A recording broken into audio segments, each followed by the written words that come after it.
Everyone, welcome back to the channel. This is Anu और इस video में हम आपका डिस्कस करेंगे इनकम टैक्स लॉ का सिलेबस, जिसका सब्जेक्ट कोड आपका BCOC 136 है। स्टूडेंट्स को ये सब्जेक्ट काफ़ी टफ लगता है, लेकिन देखो एक्चुअली में इतना टफ होता नहीं है, चीज़ें इतनी भी मुश्किल नहीं होती हैं। तो बिल्कुल भी घबराना मत, और सब्जेक्ट करने से पहले आपको पता होना चाहिए कि आपके सिलेबस में क्या क्या है। इसलिए इस वीडियो में हम आपका सिलेबस डिस्कस करेंगे। इसमें देखो आपके 5 ब्लॉक्स हैं। ब्लॉक्स को आप एज अ यूनिट कंसिडर कर सकते हो कि 5 यूनिट्स हैं आपके पास, ठीक है। उनमें डिफरेंट चैप्टर्स हैं। तो देखो यहाँ पे ब्लॉक 1 जो है आपका, वो है फंडामेंटल्स। अब यहाँ पे फंडामेंटल्स कौन से, इसमें देखो इस पूरे ब्लॉक में मेनली जो इनकम टैक्स का बेसिक कॉन्सेप्ट है, उसी के बारे में बात की गई है। तो देखो इसमें यूनिट नंबर 1 और यूनिट नंबर 2 आपकी बेसिक कॉन्सेप्ट्स के बारे में है, ठीक है। और यूनिट नंबर 3 है आपका residential status and tax liability. इसमें आप सीखोगे कि रेजिडेंशियल स्टेटस कैसे निकालते हैं किसी भी पर्सन का, और फिर उस स्टेटस के हिसाब से उसकी कितनी टैक्स लायबिलिटी बनती है, ठीक है।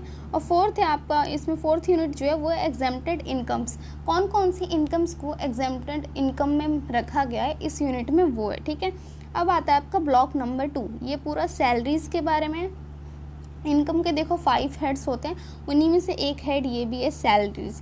तो आपका ब्लॉक नंबर 2 पूरा सैलरी के बारे में। इसमें 3 यूनिट्स हैं, यूनिट नंबर 5, 6 और 7, और तीनों सैलरीज के बारे में, सैलरी 1, सैलरीज 2, सैलरीज 3, ठीक है।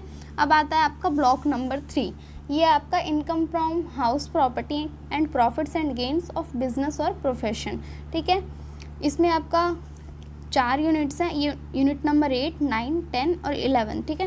यूनिट नंबर 8 है आपकी इनकम फ्रॉम हाउस प्रॉपर्टी। इसमें वो सीखोगे आपकी हाउस प्रॉपर्टी से कौन कौन सी इनकम को हम as a house property consider करते हैं कि, ठीक है। और यूनिट नंबर 9 है आपका profits and gains of business और प्रोफेशन। यूनिट नंबर 9, 10 और 3 तीनों यही है, profits and gains of business और प्रोफेशन 1, प्रोफेशन 2, पार्ट 3, ठीक है। तीनों पार्ट्स में डिवाइडेड है। इसमें आप यही सीखोगे कि बिजनेस की इनकम और कौन कौन सी प्रोफेशंस की इनकम होती है जिसको हम टैक्सेबल मानते हैं। इसमें आप वो सब कैलकुलेट करना सीखोगे। अब आता है आपका ब्लॉक नंबर 4। इसमें देखो क्या है, income from capital gains and other sources. Capital gains से कौन सी इनकम होती है, या फिर अदर सोर्सेज से जो भी इनकम होती है, इसमें आप वो सीखोगे। इसमें आपके पास 3 यूनिट्स हैं। यूनिट नंबर 12 है आपकी कैपिटल गेन्स, यूनिट नंबर 13 है इनकम फ्रॉम अदर सोर्सेज, और यूनिट नंबर 14 है आपका aggregation of income and set of and carry forward of losses, ठीक है। अब आता है आपका लास्ट ब्लॉक नंबर 5, जो है computation of total income and tax liability के बारे में, ठीक है। टोटल इनकम को कैसे कंप्यूटेशन करना है उसका, और टैक्स लायबिलिटी आपकी क्या क्या बनती है, उसको डिस्कस करा गया है इस पूरे ब्लॉक में। इसमें देखो आपके पास 6 यूनिट्स हैं, यूनिट नंबर 15, 16, 17, 18, 19, 20, ठीक है। यूनिट नंबर 15 है आपका सबसे पहले deduction from gross total income.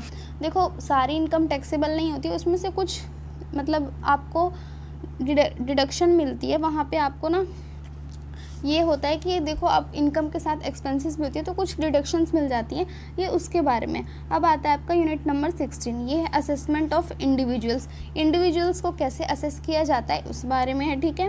Assessment क्या होता है, असेस करना क्या होता है, वो आप बाद में पढ़ोगे, ठीक है। अब यूनिट नंबर 17 है आपका असेसमेंट ऑफ फॉर्म्स के बारे में, और यूनिट नंबर 18 है आपका filing of return and tax authorities के बारे में, और 19 है आपका ऑनलाइन फाइलिंग ऑफ रिटर्न्स, और 20 है leading cases decided by supreme court.